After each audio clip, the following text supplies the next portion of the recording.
Hi guys, for my case, I have case 14. It was in a long-term acute care hospital. The patient is on prolonged ventilation, secondary to influenza A and MRSA. The nurse is requesting them to be in a positional change to sideline for the patient's right hip, but because of the setup, we're going to do the left hip just so you can actually see what I'm doing. For PPE, it's going to be droplet and contact precautions. Droplet goes for influenza. So that's going to be mask and gloves, and contact is gloves and gown for the MRSA. So how we're going to put it on first is gown first. So this here, tie side here, and tie in the back. Mask is going to be next over. And then lastly, gloves. And I'm going to make sure I tuck my gown into my gloves. Like so.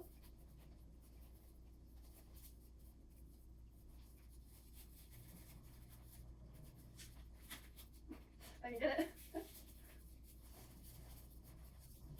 And we're ready to go. Okay, so next what I'm going to do with my lovely patient here, we actually had a hospital gown because my grandpa stole it, so we're going to use it because why not? So we're going to do positioning first, so I don't know if this is required, but I'm going to do it anyways. I'm going to AB duct the arm, AG duct this arm. I'm going to bend my patient's opposite leg, roll her onto her side. Then, as she's on her side here, I'm going to put a bolster behind her so she's comfortable. Then I'm going to quarter turn her back into sideline, just like that, right? I'm making sure that this arm's comfortable here. Is that comfortable for you? Yes. All right. So next what I'm going to do, I'm going to make sure the gown's not stuck here. I'm going to give her a pillow for under her top arm, just for comfort reasons. Next, I'm going to take a sheet. So we're exposing the right but left hip for wound care. She might be here for some time if the wound care takes a long time, so I'm going to err on the side of long-term positioning. Let's bring the sheet over here. First thing I'm going to do is create my borders. So I'm going to create a border here.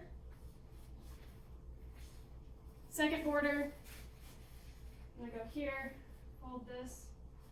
All right, and then next what I'm going to do is I'm going to take this sheet and I'm going to tuck it. So I'm going to gather this here. I'm going to lift the patient's leg, grab this sheet, and then I'm going to pull through, making sure least exposure possible. So I'm pulling through here. All right, next I'll come behind so you guys can see.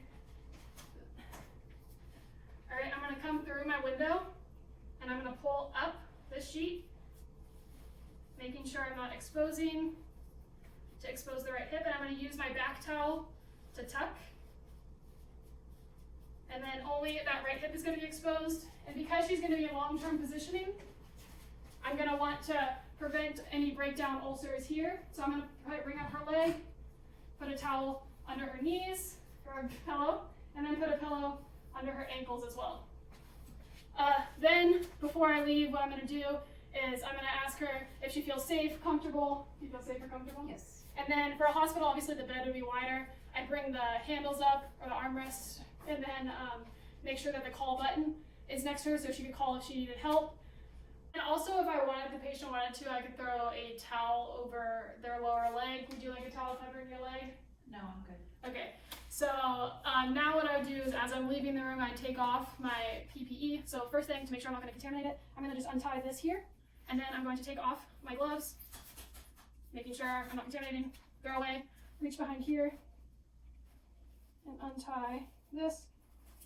Then I would touch the inside of the gown to pull it off, getting my hands out, and throw it away. And then lastly, I take off my mask, throw it away, and then I'd immediately wash my hands leaving the room, and then I'd be done.